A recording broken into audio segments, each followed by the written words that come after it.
seeing place.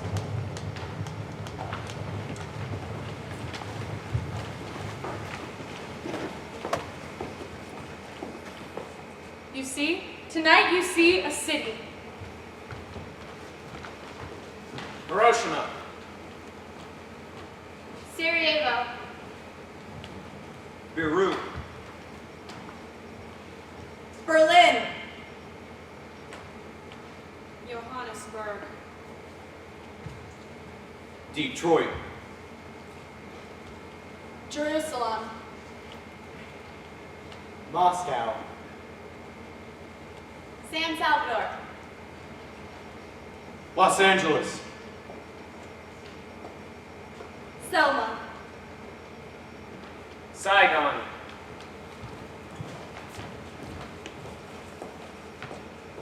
Thebes. Tonight you see Thebes, sacred city of Bacchus, Greek god of wine, of music.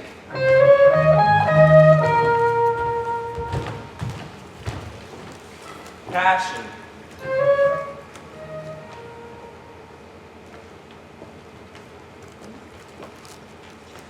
Dancing.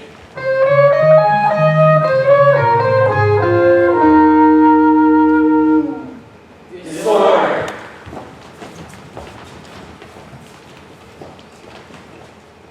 Dionysus. Iacchus. The names of Bacchus in the city of Thebes. Tonight you see Men. Women. Friends. mothers, Wives. daughters, Husbands. Children. Fathers. Sons. sisters. Families. Tonight you see families. You see Soldiers. Citizens. lovers, Clowns. priests, Kings. Politicians. queens, rebels, heroes. Poets. Tonight you see our city. You see Sophocles. Antigone.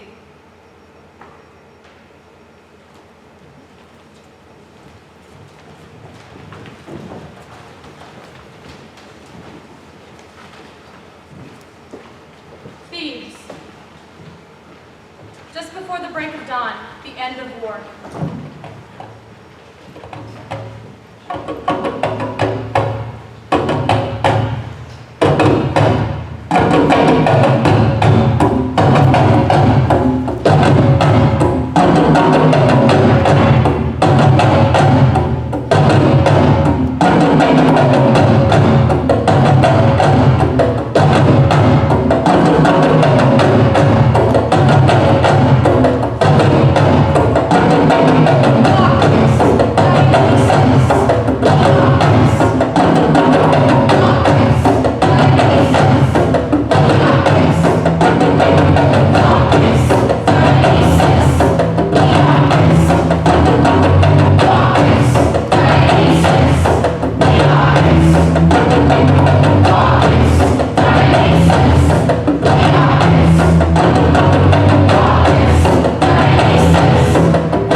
circle of blood, like malignant wind, his voice rose against us.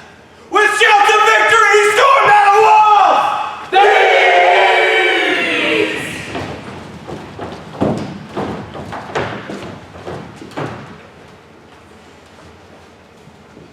But the Father of Heaven heard his boasting and lifted our city in arms of fire. On the hands of the gods like lightning we swung, and struck the rebels in flames to the ground!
Doomed to destruction by their swaggering taunts! Yet our children, our families, doomed as well. To fall in battle beside Antigone, our king, and Polyneices, his brother, whose bloody crimes brought this war to Thebes. Two brothers at one gate in one fight, matched swords together, and in both one blow, the gods laid low.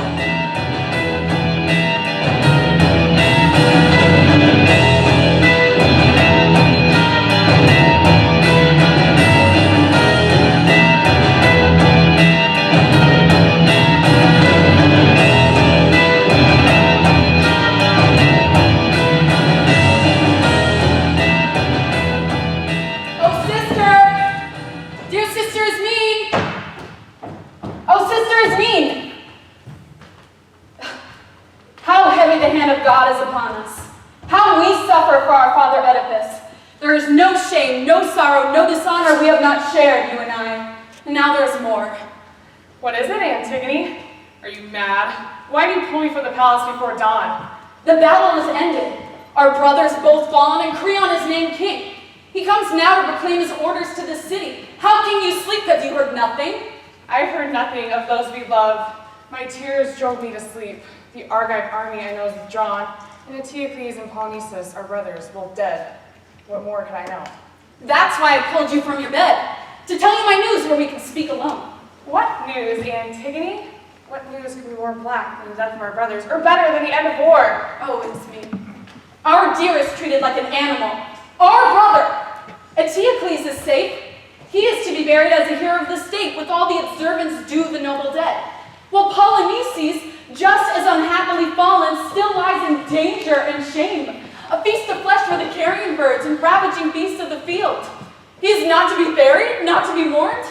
No enemy of Thebes has ever suffered so, or ever deserved such a fate. The noble Creon, our own uncle, makes this order, Ismene, against you, against me, against our family. The penalty for disobedience is death. Now is the time to show yourself a true daughter of Oedipus, to show yourself worthy of your high-born blood. My poor sister, if this is true, what can I do or undo to help you? The question is, will you help me? With what, Antigone? What do you want? To cover the body. We'll go together as sisters, you and I. You mean to bury him? Against the order? Is Polynices not my brother? Is he not yours? He fought against our city, yes, but his claim was as strong as that of Eteocles. He died in battle for what he believed. That is punishment enough. Our brother doesn't deserve this shame before the gods. I will never desert him. Never. But Creon has ordered this. The gods have made him our king. How can we dare what's forbidden by the state? We dare because it is right. How dares our uncle keep me from my brother? Oh, sister, beware your pride. You forget the shame of our father. Killing his father, wedding his mother, his awful crime self-proved, avenged by his own stubborn hand. You forget the death of our mother, hung in a noose of her own making, and now our brothers, full of anger and pride, both boasting their claims to the throne, both dead in a single day. Blood for blood, both slain by the other's hand. We too stand alone now, Antigone, the last in the line of Oedipus. How shall we end if we disregard the law? If we defy our king? Oh, sister, think of what it costs to be always right. We are women. We should nurture men, not fight against them. We need our leaders. Strong rulers offer strong protection. For our city, for ourselves, we must obey this order, Antigone, even orders worse than this. May the gods forgive me. I must do as I am commanded.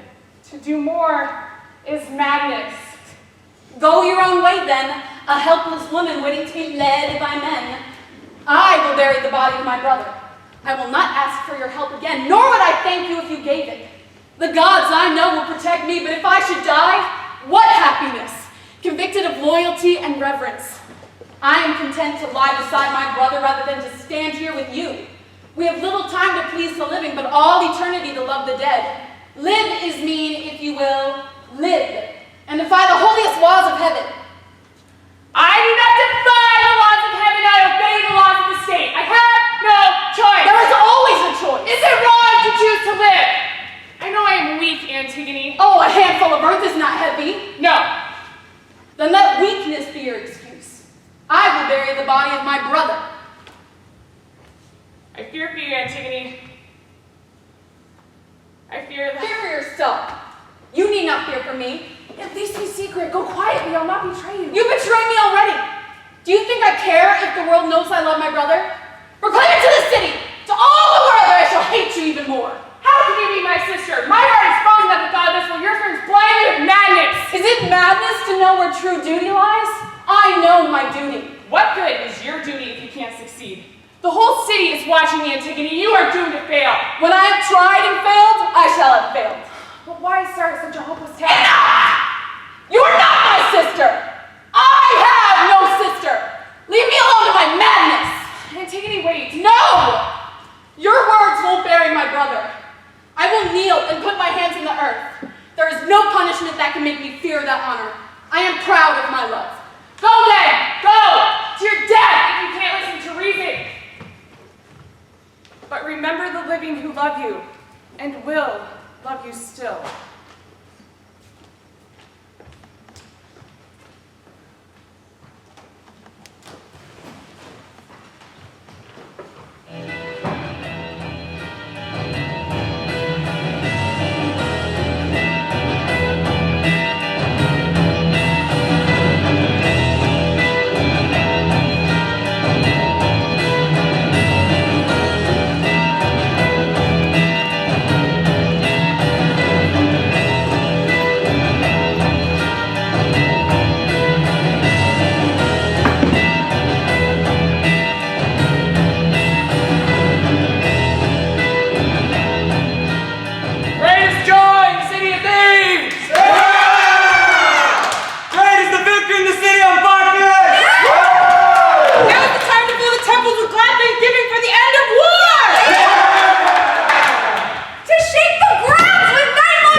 counselors, friends, the gods have brought our city safe through a storm of trouble. Today is a day of great victory, a day of celebration for all of thee. Today is also a day of loss, a day of mourning for our friends, our children, lost to this bloody war. It is a day to give thanks to our altars, to return in peace and joy to our homes, to honor the fallen, and to listen to the words of heaven. Good Tiresias, welcome. The gods have delivered our city, and we welcome their priest. Noble Creon, citizens of Thebes, we greet you, my companion and I. We share one pair of eyes on our journey back to the temple. For the blind, to walk wisely, must always follow the leader. You and your eyes both are welcome on this day of victory and peace. We invite your prayers and the blessings of the gods. My prayers are with you, as with your son, Megarius, lost to this senseless war. A blessing on his name and for all who suffer in loss. A blessing on his name and for all who suffer in loss. I return now to the oracle, and as the gods speak, I will listen and share their words, if you will hear and heed them. There is never a time, Tiresias, for good or ill, that I have failed to hear your words. And thus have so far steered a steady course. I know too well, good priest, the debt that I owe you. As I return now to the oracle, as the gods have led you to the throne of Thebes. Creon, Creon, king! Creon, Creon, king! Creon, Creon, king! Creon, Creon, king! Creon, Creon, king! Citizens, friends, I thank you as I thank the gods. I count upon their blessings, I count upon your support in this time of trouble and change. The sons of Oedipus who brought this sorrow to our city are fallen. Each in this civil war is slain, each killed by his own brother's hands. As they have fallen in battle, so too has the rule of this kingdom fallen to me. It is an honor I did not seek, a responsibility not lightly held. There's no greater test for the mind or spirit of man than the burden of authority and rule. It is a burden we must share together, and why I speak to you now. Even on this day of triumph, there are still dangers within our walls. Threats to our people, our safety, our peace. We cannot safely rest while any single man places himself before the good of our city. A party of rebels, of malcontents who see only profit in blood and war, conspire to draw us again into battle. They are instruments of power and greed, ready to sacrifice our city for hope of gain. They wear masks of friends and counselors, but their ambition is a poison which can destroy our home. I stand for you now against these rebels, and against any other dangers to our state. But I cannot stand alone. We must unite as a single body under the law. Only together can we resist threats to our city. We must see with the same eyes, hear with the same ears, share the beating of a single heart, and the strength of a common will. Of this I am sure. Our country is our life. Only when the body of the state is whole, when we stand strong and undivided under our law and before the world, can we stand secure in our peace. These are the words by which I strengthen our city. These are the words by which I must rule. In accordance with these words, I have made an order concerning my kinsmen, the slain sons of Oedipus. Senator? Eteocles, our king, who fell fighting in defense of our city, fighting gallantly to defend our home, shall be honored with a burial of state, with all rights due to the noble dead of Thebes. His brother, the traitor Polynices, who came from exile to destroy the home of his father, to burn the temples of Bacchus, to drink the blood of Thebes, shall have no grave, no rights, no burial. All mourning is forbidden under penalty of death. The body shall be left uncovered, left to be by carrion birds and the beasts of the field, a sign of war for all to see. These are my words. This is my order. Alive or dead, the faithful servant of his country shall be rewarded. The traitor covered by nothing but shame. Never again shall we stand in weakness. Never. Never again shall we draw our weapons lightly. Never. Never again shall discord triumph over order. Never. As the gods above have witnessed the bloody horror of this war, let them witness now my vow. Never again shall brother slaughter brother at the gates of Thebes. Never again! Never again! Creon, Creon, king! Creon, Creon, king! Creon, Creon, king! Creon, Creon, king! Creon, son of Monosius, king, the gods have delivered our city to your hands. Your judgment for the friend as for the enemy of Thebes is clear. For the dead as for the still living, your will is law. I can only ask then that the law be carried out. Someone younger might be more fit to watch over the corpse, my lord. Fear not, my friend, the gods already set. What other duty do you require of us? Only to hear the law and obey, to stand as one against those who would threaten our city, as we stood today against the army of Argos. Great is the joy in the city of Thebes! Great is the joy in the city of Thebes! Great is the victory in the city of Bacchus!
of his prow, he conquers the surging ocean, climbs above the drifting clouds.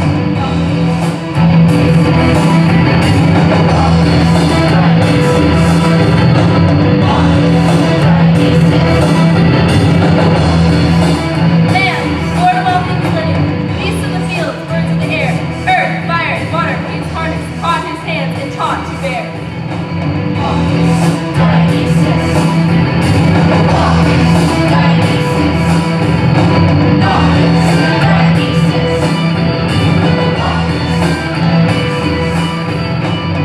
Man found the use of language and the wind-swift motion of thought to build shelters from the rain and turn them into towers of beauty, cities where we learn together the laws of state, of living as one.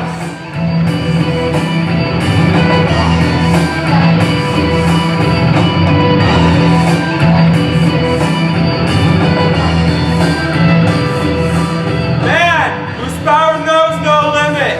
Gunning to conquer every danger. Strength to stand against attack. Passion to face the fates. For every challenge, an answer.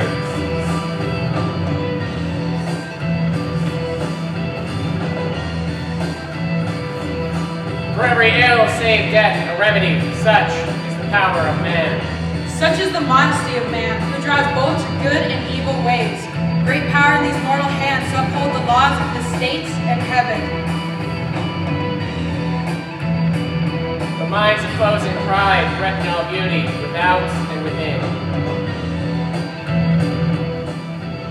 He that hears but will not listen walks alone toward the wages of sin.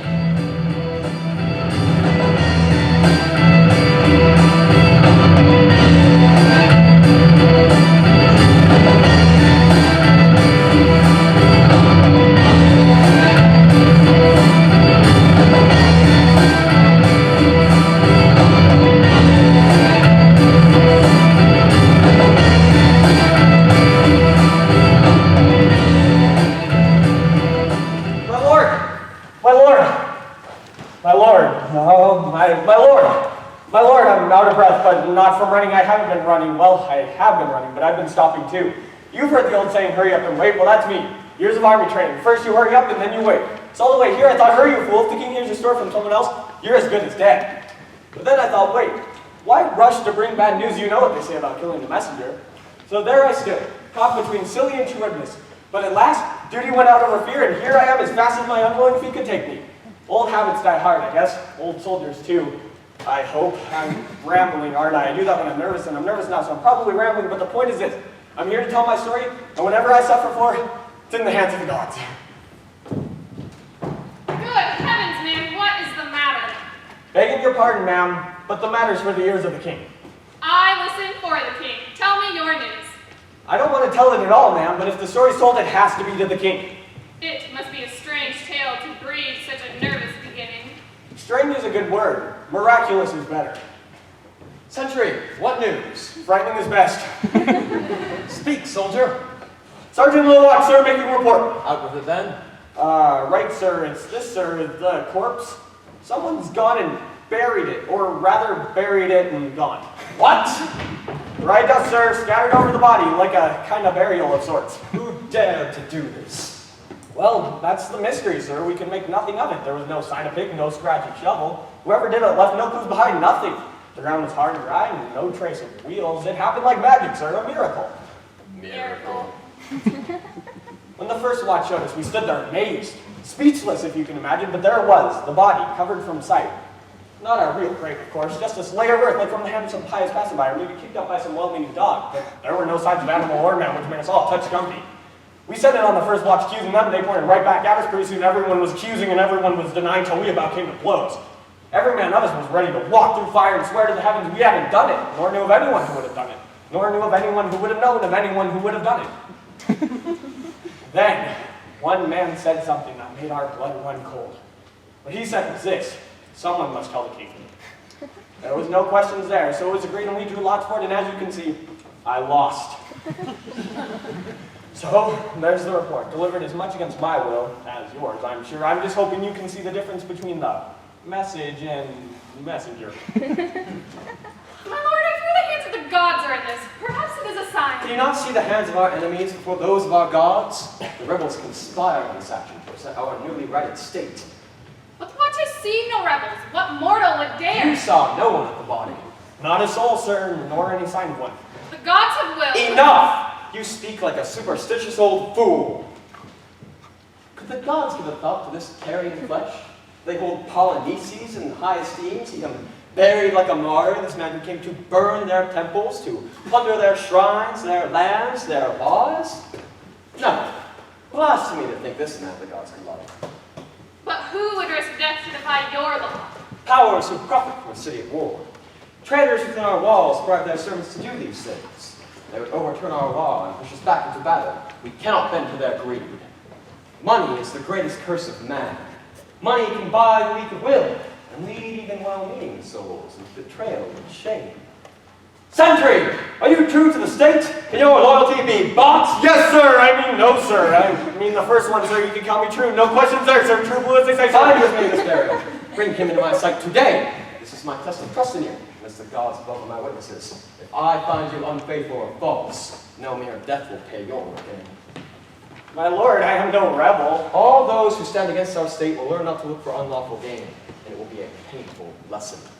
I'm just trying to do my job, sir. Then do it, and now, or your wickedness will find more loss than profit. Go! Just another word. No, you have your charge. Your words are already like daggers in my ears. Your ears, sir, or your conscience? You are either very brave or very foolish to trade words with a king.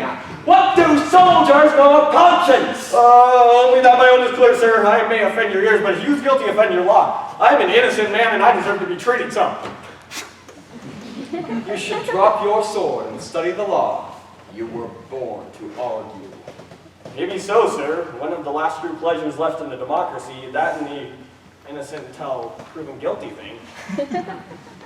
Hear me, sergeant, and live to savor your pleasures. Misplaced ambition is a deadly thing. Let not your reach exceed your grasp, for ill-gotten gains bring only ills. If you have sold your soul for money, if you fail to bring me the doer of this deed, then I will teach you the difference between innocence and guilt, and all your arguments will be with the gods. Everyone says it's good to be king, but it doesn't agree with him. My only ambition is to find the doer of this deed. If the heavens will, I will. If not, here set the living free, it's damn unlikely they'll ever find me.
is that? Caught in the act. Where's the king? My lord! My lady? Korea! My lady? There's no pleasure like an unexpected pleasure. And to tell you true, after the beating the king gave me before, I never expected to have that pleasure again. But here I am, and here she is. Just like he asked, caught in the act, her hands in the air, setting the grave in order. Are you in your senses, man? Do you know the girl you bring here? I only know her for what she is, ma'am, the doer of the deed, no questions there. Kneeling at the grave, caught her myself, and here she is, signed, sealed, and delivered. So take her, judge her, convict her if you will. But as for me, I'm free, I hope, and done with this whole horrible business. This is madness. Do you know what you're saying? Were my words not clear? Was I rambling? I was rambling, wasn't I? I'll make it plain. This girl is the offender. I saw her myself, bearing the body. The one you said not to bury. Tell me exactly how she came to be seen, how she was taken in this act. Right, sir. It was like this. After I got back to the place, with your threats and curses still ringing in my ears, we swept off the layer of earth that covered the body and left it again, just like you had ordered, naked, rotten, and stinking high heaven. We set to watch them and sat, up on the hill, to the windward side as far as we could, keeping clear of the stench. The boys kept each other sharp and alert with a bit of gambling and sharing of tales. We were ready for anything, sir, tight as a tick. Till, with no warning at all, a deathly quiet fell. That moment you feel before a storm, you know. Then, sure enough, all Hades broke loose. First, the sun seemed to suddenly explode. Flaming orange burst high into the sky. Then, through this blaze of light and heat, a storm of dust arose, swirling like a plague from heaven, sweeping over the ground, stripping the trees stark bare, filling the air so you could hardly breathe. You had to cover your eyes just to stand against it, like staring into the eyes of the gods. Then, just as suddenly, it stopped. And there she stood, this little girl screaming like an angry bird when it finds its nest empty and the little one's gone. Crying and cursing, she scooped up the earth and cast it over the corpse. Then she began praying and pouring oils from this fine earthen urn. Grecian, I think. 3 times she called, wailing in prayer, making offerings to the gods of the dead. Well, it took us a moment, sir, to get over the shock, but with our heads clear, down we came, took her in hand, charged in the name of the king, and here she is, I'm happy to say. No, a bit sorry, too, in a way. It's good to save our own skin, of course, but sad to bring trouble to another. I've got nothing against the girl and wish her no harm, but if the truth be known, I've never valued anyone's life more than my own. Speak, child. Open your mouth. Do you admit this story? Do you deny this deed? I am no child, but a grown woman. Both his story and my deed are true. Sentry! You may go. You are free from blame. Thank the gods! And thank you, sir. I just knew it was right. Right. Well, back to my post then.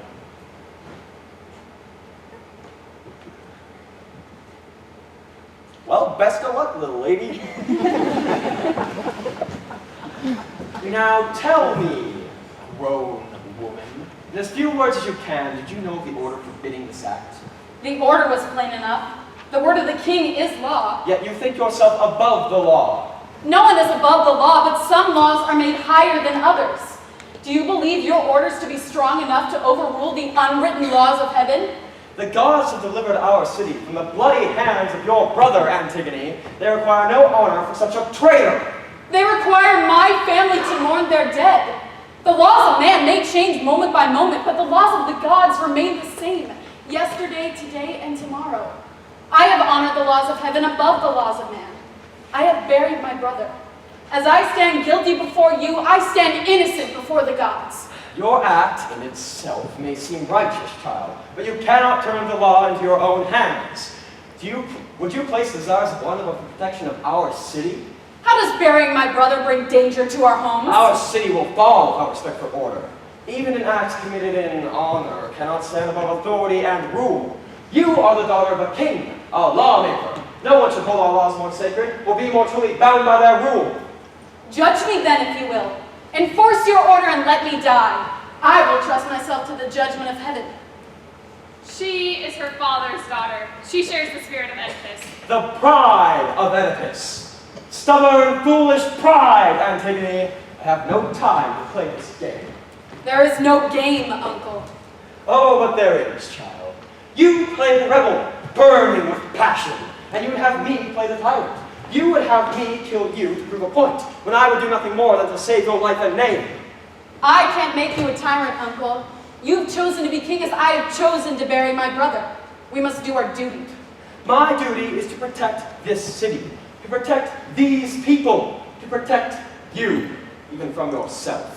You can't protect me from what I believe. Do you wish to die? I wish to live, but not at any price.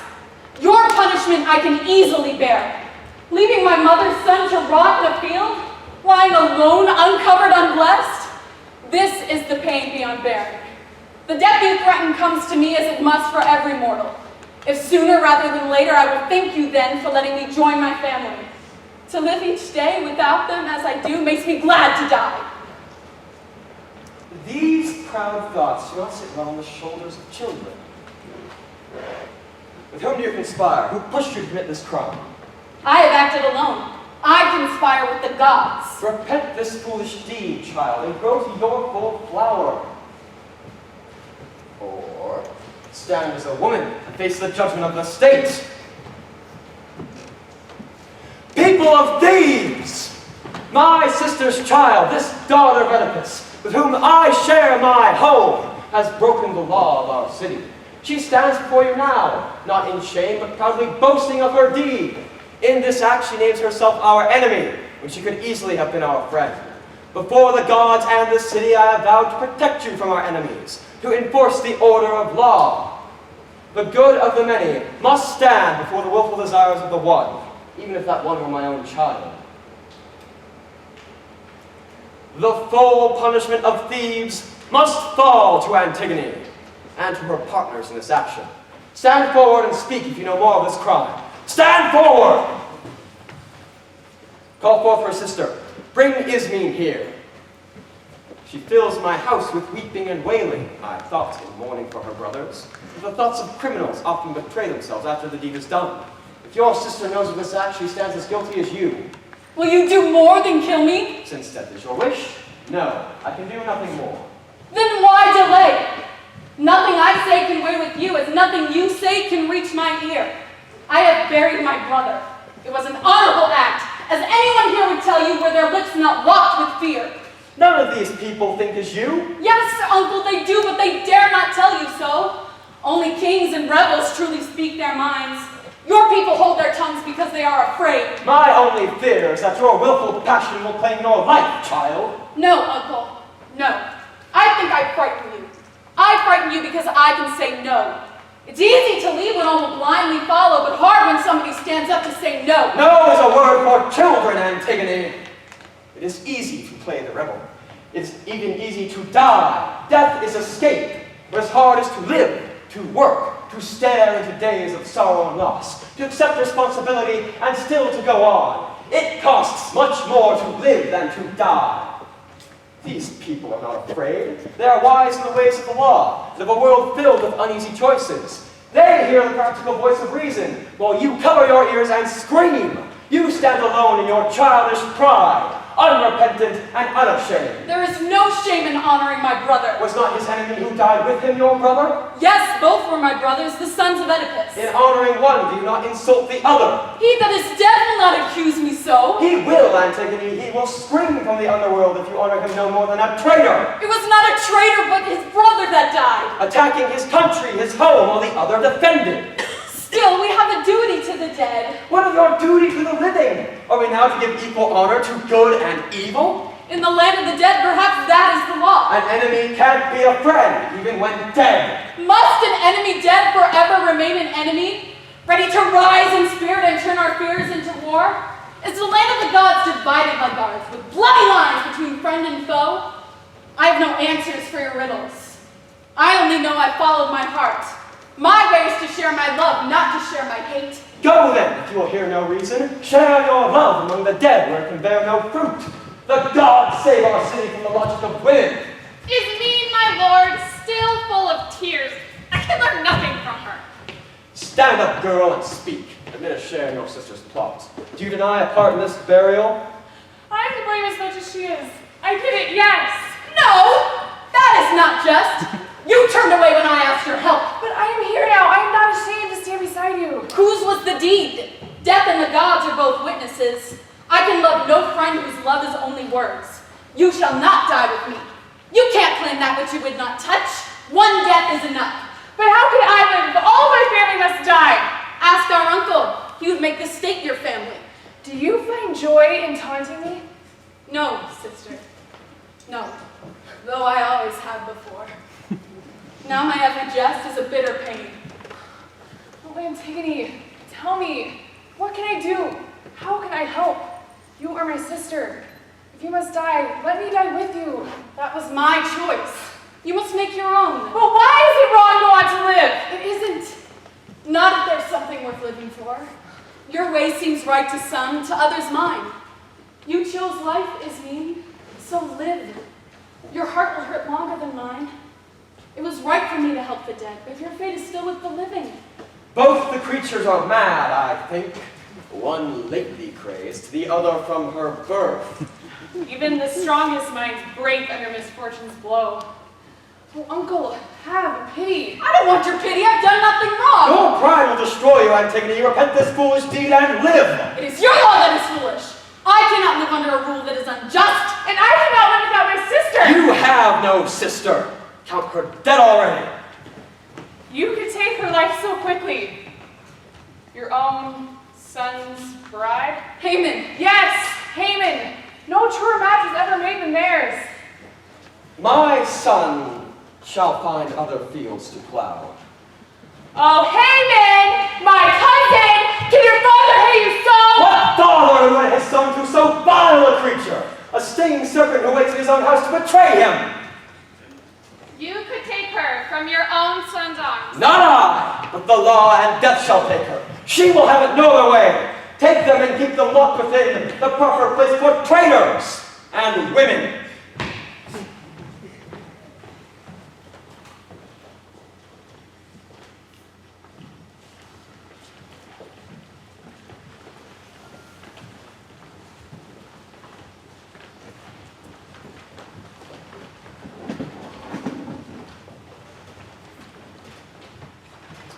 We will be taking a brief intermission. We will resume in 10 minutes. Feel free to go get snacks or to use the facilities.